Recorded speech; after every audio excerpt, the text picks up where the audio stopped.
Hey everyone, this is Oscar. Have you ever wanted to make a deep bass line? And you want to know some secrets, some tricks, some ideas, some inspiration? Well, here's an idea. Someone was asking me to do an analysis of this song with this bass line.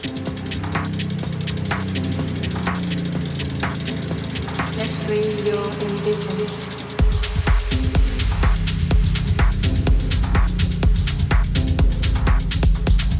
I'm talking about the sound. And this track gets better the bigger your speakers are because the deepness of that sub bass is actually quite sick. But I'm talking about that more mid-rangey bass, and that's kind of the secret. The one that goes wow. It feels so deep. How do you get something to sound so deep? Well, that's what we're going to talk about today. The first ingredient of a bass sound like this is quite simply a sawtooth wave, quite similar to any Moog-style mono-synthesizer bassline. It's just one sawtooth wave that pitch bends down 3 semitones. Simple enough. The key then is to play it in a low enough octave so that the upper harmonics tell us that it's a really low note. Let me just show you. So what we're talking about is a simple sawtooth wave, something like this, right? But we want to play it really low on the keyboard, so I'm going to move down an octave. Yeah.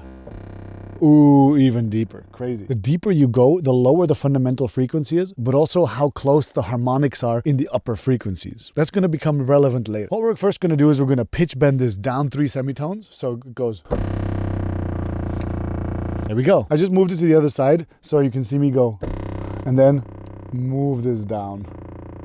And what then happens is it goes from a C to an A, which going from a C to an A in music theory-wise is also pretty nice because that A is the root note of this track, so it's an A minor. So it's nice to move down to an A. It feels like coming home. But Oscar, what do I do if I don't have a Moog synthesizer like that? I'm glad you asked. You can do this with absolutely any synthesizer. Look, I made one in Ableton right now.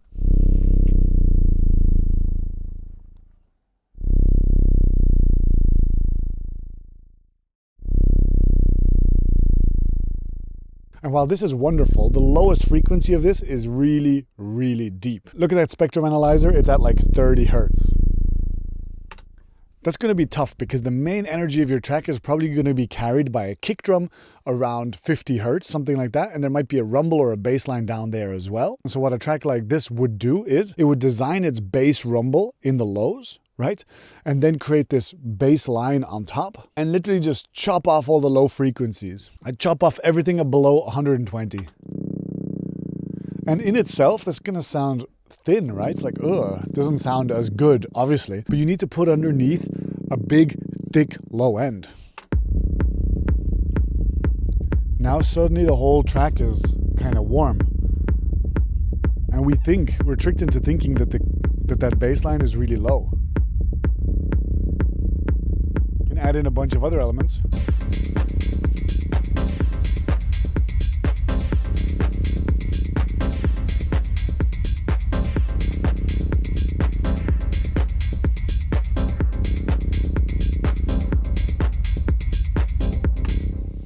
So I guess the key takeaway of today is to think of your bass synthesizer and your bass frequencies separately. You don't necessarily need to have a lot of bass frequencies in a bass synthesizer because as long as the fundamental frequency of that original sound is low enough, the upper harmonics will be really dense. And then when you filter out those lowest frequencies, your brain will still auto-complete them and assume that it's a very, very low note. So if you think it might be better for your mix to play your bass up an octave or two, that might not be the case because its fundamental frequency will be up higher and the harmonics will be sparser. Does that make sense? Now, as a little tip from me to you, I do always try to make a point of emulating this stuff in software. And you might say, why am I using an analog synthesizer like that, right? And while it's true that a sound like this at its heart is just a sawtooth wave, the infrastructure of a hardware unit like the Moog makes it really easy to enable things like filter drive and feedback to make that sawtooth waveform more bright, feeling more analog. And couple that with all the minor imperfections that you can create by manually opening and closing the envelopes and things like that, you automatically get a more lush result. And if you want to achieve that in software, it's totally possible, but you're going to have to think about things like saturation and creating that organic instability, maybe by hand, if you want a lush and organic end result. So if you didn't have access to a hardware synthesizer, but you knew that you wanted that specific Moog sound, the best thing to do would be to find some kind of emulation of it, some kind of simulation that really tries to mimic the circuitry circuitry of the Moog more specifically. If you're trying to achieve this sound in